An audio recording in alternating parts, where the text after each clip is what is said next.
Namaste everyone, this is Yashika, your nutritionist and a breastfeeding counselor.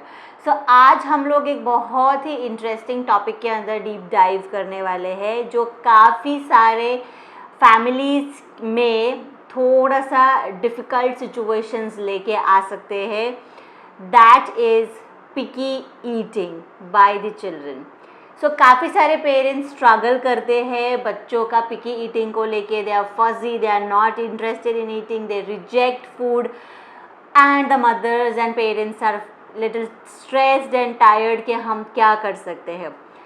As a child nutritionist myself and a mom, मुझे भी काफ़ी सारी बार ऐसी situation से गुजरना पड़ चुका है and I have also face this situation. However इतना ज़्यादा सिचुएशन वो मेरे केस में नहीं आया था, बट जो टिप्स एंड ट्रिक्स मैंने यूज़ की थी अपनी सॉलिड्स की जर्नी में. ना my baby is going to be 5 in नवंबर.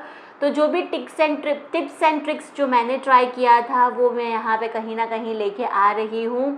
लेकिन उसके पहले सबसे एक फर्स्ट थिंग जो है वो हमें ध्यान में रखनी है is avoid pressurising your child. उसमें ज़्यादा कंफ्यूज होने की ज़रूरत नहीं है. I just break what I'm talking about by not pressurizing the baby. और हम बात करेंगे वन बाय वन टॉपिक्स के ऊपर जहाँ पे you can handle your picky eater. So video को एंड तक देखना ना भूलें. सो आज हम अभी फर्स्ट टॉपिक के ऊपर बात करने वाले हैं. That is why pressurising kid that can backfire you. So इसका एक एग्जाम्पल मैं यहाँ पे दूंगी. So for example you don't like a particular vegetable और may be say for example a bitter gourd मतलब करेला. अगर वो आपको खाने के लिए कोई बोल रहा है, what will be your first reaction. और अगर आपको फोर्सफुली दिया जाएगा सो क्या आपका उस फूड से रिलेटेड या उस पर्सन के रिलेटेड एक एक्सपीरियंस होगा. You will feel that oh my God this person is pressurising me. तो मुझे I don't like this person क्योंकि वो मुझे प्रेशर दे रहा है और क्योंकि उसने शायद फर्स्ट टाइम टेस्ट किया था या वंस ही द बेबी इज़ टेस्टिंग या बेबी ने टेस्ट कर लिया है उसको तो कुछ अच्छा अलग लग रहा है या it is testing something different. तो बच्चे को एक परसेप्शन माइंड में सेट हो जाता है and the baby starts rejecting. Now in that case if we are pressurising, now of course we don't pressure to eat karelas and all, but then जो भी कोई फूड है जिसका बच्चे के माइंड में फर्स्ट एक्सपीरियंस कहीं ना कहीं रॉन्ग गया था ड्यू टू वेरियस रीजन्स. ठीक है, शायद कुक नहीं हुआ था या बहुत कुक हो गया था, फ्लेवर अच्छा नहीं आ रहा था, उस पर्टिकुलर फूड का टेस्ट कुछ अलग आ रहा था, XYZ. तो फर्स्ट हैंड एक्सपीरियंस जो बच्चे को हुआ था कहीं ना कहीं वो उसको थोड़ा सा the baby was taken a back कि ये मेरे को नहीं खाना है. सो वहाँ पे forcing the baby is not the right thing which we are doing. So कई बार क्या होता है कि हम अनकॉन्शियसली सारी मिस्टेक्स कर रहे हैं जहाँ पे we are pressurising and unintentional pressure हम दे रहे हैं जो हमें एक्चुअली लग ही नहीं रहा है कि हम प्रेशराइज कर रहे हैं, बट वो बच्चे के माइंड में बहुत ज़्यादा इम्पैक्ट क्रिएट कर रहा है. So in that I will give you some common examples. हमारे जो कॉमन एग्जाम्पल्स है वो ये है यहाँ पे. That for example eat your vegetables. आप वेजिटेबल्स क्यों नहीं खा रहे हो, सैलड है बहुत अच्छा है, it is very nutritious, you should eat that, see I am eating your my salad. Second example है अगर ये फिनिश करोगे तो आपको चॉकलेट मिलेगा या वो मीठा वाला लड्डू मिलेगा. So do you want to eat, आप ईट कर लो, आप खा लो, आपको अच्छा फूड मिलेगा. So again this is pressurising. We are creating unintentional pressure in the baby's mind.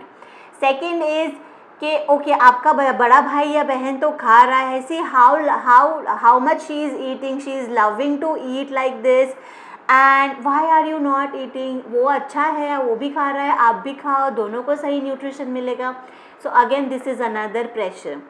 Third is if the baby is wanting more chapati and then you are pressurising कि भाई चपाती मिलेगी लेकिन दाल जब तक फिनिश नहीं करोगे, दाल हमको ज़्यादा खाना है, वो अगर आप फिनिश नहीं करोगे तो आपको चपाती नहीं मिलेगी. All this things are pressurising the baby in mind unconsciously and that is creating a negative association towards food. Again praising, बहुत ज़्यादा प्रेज कर रहे हो, अरे वाह बहुत अच्छा फिनिश कर लिया, again it is a pressurising. बच्चे के माइंड में प्रेशर हो सकता है, ओ मतलब हर बार मुझे फिनिश करना है तो ही my parents are going to be happy. Okay, so all those things are creating a lot of pressure, be it a very normal thing. Like for example हम खुद क्या करते हैं, हम अपनी भूख के हिसाब से खाते हैं। अगर हमारे बॉडी बोल रहा है that okay you stop eating this last bite, हम नहीं खाते हैं, हमारा माइंड हमको बोलता है okay you need only this much quantity, so whenever we pick some quantity हम वही क्वांटिटी लेते हैं, राइट। सो सेम थिंग बच्चे के माइंड में डेवलप करने के लिए हम स्टार्ट कर सकते हैं छोटी क्वांटिटी से, और अगर वो 2 बार लेना चाहता है 3 बार लेना चाहता है दैट इज़ हिज और हर चॉइस, लेकिन हमें बहुत ज़्यादा प्रेशर नहीं करना है। Let the baby decide how much at that point of time the baby wants to eat. Now here we are going to discuss a very important thing which is a statement, is a word given by Ellen Satter, that is division of responsibility, DOR। क्या है ये, चलिए हम समझते हैं। It is very simple, बहुत simple है ये लॉजिक, लेकिन बहुत पावरफुल है। अगर ये आप माइंड में सेट कर लोगे तो कहीं ना कहीं we can help reverse if the baby is picky, it will help if the baby is not picky, it will help you in the future circumstances. तो उसमें क्या है, तो पेरेंट्स का रिस्पॉन्सिबिलिटी क्या है, डिविजन ऑफ रिस्पॉन्सिबिलिटी बोल रहे हैं हम। तो पेरेंट्स का रिस्पॉन्सिबिलिटी क्या है, पेरेंट्स का रिस्पॉन्सिबिलिटी यही है कि हम क्या, कब और कहाँ खाना चाहते हैं। So it is your responsibility to give what, when and where, but when it comes to eating, making the baby eat, वो बच्चा डिसाइड करता है how much and whether they want to eat. हमारा काम यहाँ पे ये है that every time we are going to make certain foods, we are going to offer, हमारा काम ऑफर करना है। Our job is continuous offering, their job is accepting और रिजेक्टिंग। मोर फ्रीक्वेंसी में देते रहेंगे, पॉइंट एक ऐसा आएगा जहाँ पे बच्चे एक्सेप्ट करेंगे। It is not like that कि बच्चा 1 बार 2 बार 3 बार रिजेक्ट कर रहा है वो कभी नहीं खाएगा, no, it is not like that. तो हम डिविजन ऑफ रिस्पॉन्सिबिलिटी DOR को प्रैक्टिकली अपने घर में कैसे इम्प्लीमेंट कर सकते हैं उसके बारे में बात कर लेते हैं। पहला काम हमको ये करना है पेरेंट्स कि हमें एक शेड्यूल बनाना है। शेड्यूल ऐसे बहुत स्ट्रिक्ट शेड्यूल नहीं कि 1 बज गया आपको ये खाना है मतलब खाना ही है, नो।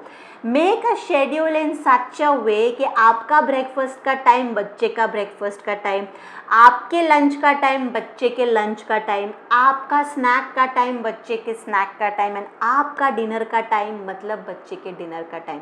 अगर आपका डिनर अलग होगा और बच्चे के डिनर का टाइम अलग होगा, हम सबसे बड़ी मिस्टेक वहीं कर रहे हैं। Why? Because each and every day baby is observing you. वो ये सोचेगा मुझे क्यों अलग टाइम पे दिया जाता है, why they are discriminating me from the family. So whenever we are eating and they are even eating or full, they are creating tantrums, वो मस्ती करते, वो कहीं खाने नहीं देते हैं, राइट।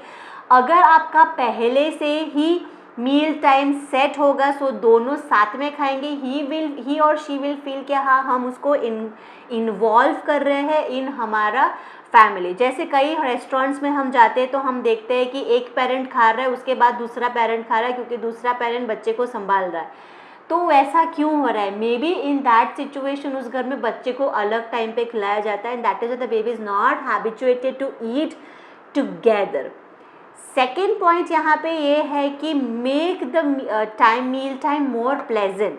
तो प्लेजेंट बनाना है, डिस्ट्रैक्शंस बहुत ज़्यादा नहीं होने चाहिए ऑफ कोर्स, लेकिन ऐसा लग रहा है कि थोड़ा बहुत डिस्ट्रैक्ट करने के बाद खा रहा है या खा रही है तो हम कर सकते हैं वहाँ पे। सो मील टाइम को प्लेजेंट रखना है, हम सबको फ़ोन टीवी साइड पे रख देना है, हम भी जब खा रहे हैं और बच्चे को भी हमारे साथ खिला रहे हैं। So we have to do an interactive session. छोटा बच्चा है, 6 महीने का, 1 साल का बच्चा है, शायद उसको कुछ समझ में नहीं आएगा आप क्या बातें कर रहे हो, but the facial expressions the baby is grabbing, आप जिसके साथ भी बैठ रहे हो कोई इंटरेस्टिंग टॉपिक के ऊपर डिस्कस करो, थोड़ा सा मील टाइम में कुछ लाफिंग टेक्निक्स टाइप कुछ करो, oh my god that happened over there, it was so amazing, so interesting, तो बच्चे को वो मील टाइम प्लेजेंट लग सकता है रैदर फोर्सिंग। और आप भी अगर उसके साथ खा रहे हो so you are also involve in your eating thing, तो आपका भी थोड़ा सा साइकोलॉजिकल ध्यान आपके खाने पे होगा, जहाँ पे बच्चे को टाइम मिलेगा to process in the mind कि उसने क्या खाया। Okay, if we will sit in front of them and do nothing and will just offer, keep offering, उसको फोर्स लगेगा, उसको ये लगेगा कि भाई अभी मुंह के पास आ रहा है, फटाफट से इसको एंजॉय किए बिना ही मुझे नीचे उतारना है। ओके, वो हमें नहीं करना है। थर्ड इसके अंदर पॉइंट ये है, मैं ये बहुत सारे लोगों को बोलती हूँ एंड हर एक सॉलिड कंसल्टेशन में मैं ये सबको बोलती हूँ, बच्चा समझ रहा है, बच्चा देख रहा है। छोटा बच्चा लाइक 6 मंथ 7 मंथ्स है तो उसको थोड़ा सा it is okay, it is fine. Do not run after any exotic foods and something new which you have never tried. बच्चा प्रेगनेंसी और ब्रेस्ट फीडिंग के टाइम पे आपसे ही न्यूट्रिशन लिया है। हम रोटी सब्जी दाल राइस लोग खाने वाले लोग हैं, हम को वैसे ही बच्चे को इंट्रोड्यूस करना है। आपने जो खाया है in your pregnancy and breast feeding journey, बच्चे को उसका टेस्ट मिला ही है। अगर हम उस फूड से स्टार्ट करेंगे, ही विल और she will be more happier then you move yourself into some exotic foods के कुछ अलग ही यूनिक प्यूरी करके हम दे रहे हैं, वो शायद बच्चे ने कभी टेस्ट ही नहीं किया, the test did not go through breast feeding, या तो हम जब पेट में था उसका न्यूट्रिशन एकदम से बर्स्ट आउट नहीं हुआ था। So may be that is one of the reason making the baby picky. जैसे ही बच्चे आगे जाते हैं, जैसे ही ग्रो होते हैं, हम अगर टेक्सचर्स चेंज नहीं करते हैं, they have a good vision, वो हमारी थाली में देखेंगे हम क्या खा रहे हैं और उसको क्या दे रहे हैं। इफ़ ही विल और शी विल सी कि हम तो कुछ अलग खा रहे हैं एंड उसको एक्सक्रिमिनेट करके कुछ अलग दे रहे हैं, ही और she is definitely going to be a picky eater और वो रिजेक्ट करने ही वाला है। हमें बच्चों को different textures time to time change करना ज़रूरी होता है। यहाँ पे टेक्सचर्स हम कैसे चेंज कर सकते हैं, जब तक हम ट्राई नहीं करेंगे तब तक हमें पता नहीं चलेगा कि उसको टेक्सचर एक्सेप्टेबल है या नहीं है। सो थोड़े time you start with purees mashed, उसके बाद मैश्ड फूड्स पे जाना है, उसके बाद हमें टेक्सचर्ड मतलब रोटी का जो टेक्सचर होता है, पराठे का जो टेक्सचर होता है, समवॉट हमें उसके हिसाब से चलना है। हम देंगे, हम ट्राई करेंगे तो हमें पता चलेगा कि उसका बच्चा क्या कर रहा है। And more textures inclusion more better the baby is with solids. Now I can completely understand कि जब मील टाइम पे रेजिस्टेंस होता है, या तो आपने बहुत मेहनत करके सोच करके बनाया है XYZ थिंग और वहाँ पे बच्चा इज़ रिजेक्टिंग, 1-2 बाइट खाने के बाद the baby is rejecting completely and we are so stressed out in this situation. But somewhere just stay calm, relax yourself, imagine maybe the baby is not hungry at that point of time, वहाँ पे वो भूखा है नहीं है। Okay, सो वहाँ पे what I suggest over here is we will focus on DOR, division of responsibility. Let the baby decide. If you think that at that point of time the baby is not interested to eat, keep the food aside, let the baby engage in that particular activity and later on same food can be given. So cooked food can stay at room temperature for 1 hour, थोड़ा सा reheat करके हम उसको दे सकते हैं। Mostly दूसरा एक problem काफ़ी सारे पेरेंट्स को ये फेस होता है that we try to give something new but the baby is wanting the favourite foods. तो बच्चे के ना कुछ फेवरेट फूड्स हो जाते हैं कि उनको यही चाहिए होता है। सो फॉर एग्जांपल राइस और रोटी, इफ़ राइस है फॉर एग्जाम्पल तो राइस तो हमने दिया ही है, लेकिन when we add dal into it the baby is not really interested to eat, the baby wants to eat only rice और ओनली चपाती। तो how can we make it in a different way? तो चपाती के अंदर हम वेजिटेबल प्यूरीज ग्रेजुअली मिक्स करके test दे सकते हैं। Maybe they are not like little hesitated to taste the particular colour जो हम रोटी और सब्जी के साथ आता है। So not all sabzi can be added in the roti, but कुछ कुछ सब्जियां हैं जो हम डेफिनेटली ऐड कर सकते हैं। यहाँ पे एक मिस्टेक हमको नहीं करना है, हम बहुत ज़्यादा क्वांटिटी ऑफ वेजिटेबल्स नहीं डालेंगे। स्टार्ट विथ स्मॉल क्वांटिटी, उतने क्वांटिटी में भी उसको फ्लेवर आ ही जाएगा। If the baby is accepting, मतलब हमें वेजिटेबल्स वगैरह जो है वो छुपा के भी देने हैं और बता के भी देने हैं। So both the things we have to do over here. DOR, division of responsibility, जो मेथड है वो हम जितना जल्दी शुरू कर सकते हैं उतना हमारे और बच्चे के लिए बेटर होता है। For example, you are just starting solids right now, so division of responsibility you can start from today itself. You are starting to solids today, आज से ही start कर सकते हैं। अगर आप ऑलरेडी स्टार्ट कर चुके हैं and if you think that the baby is rejecting foods and all, you can start the division of responsibility from today itself again. तो जितना जल्दी हम स्टार्ट करेंगे उतना बेटर रिजल्ट्स हमको मिलेगा। However to the final notes, बहुत सारे इश्यूज होते हैं जो शायद आप केटर नहीं कर पाते हो एंड वहाँ पे you need an expert. There are very few pediatric dietitians available over here in India, and out of India there are few of them. So it is always better to take a professional guidance from a pediatric dietitian. So if you think that you are suffering from any kind of problems like this and if you want a professional help, I do provide a kids nutrition program. I am a pediatric nutritionist and my forte is pediatric nutrition and mother and child nutrition. So if you think like I have a program, I'm going to add that the link of that program over here in the description box. It is there in my website also, so you can go to the website, check. We can just try. See, when we work with children, बच्चों के साथ जब हम काम करते हैं तो बहुत छोटे बच्चे होते हैं, immediate results is not accepted. So for example, if you go for a weight loss journey, आप भी स्टार्ट करोगे, आप 1 दिन 2 दिन 3 दिन करोगे, then you would want to go back to that routine, right? So धीरे धीरे आप भी एज अडल्ट चेंज हो रहे हो तो आपका बच्चा भी धीरे धीरे चेंज हो ही जाएगा। सो वहाँ पे you don't have to take worry. Whenever you think there is a trouble and you can't handle that particular situation, so there comes the expert. Expert अपने expertise लेके आते हैं and just relax, give them a little bit of break, just don't stand in front of them. Try to involve more in the cooking, in the picking up the vegetables and fruits and grains. Take them to supermarkets, take them to sabji mandi and all, जहाँ से आप सब्जी लेते हो and all, and maybe you see the results. Deal with the babies with patience. Thank you so much for watching this video till this end. And अगर subscribe नहीं किया है तो don't forget to subscribe this channel. काफ़ी सारे interesting video and informative video along with recipe videos यहाँ पे आने वाले हैं। So stay tuned, stay for the next video to come. Thank you so much again, bye bye.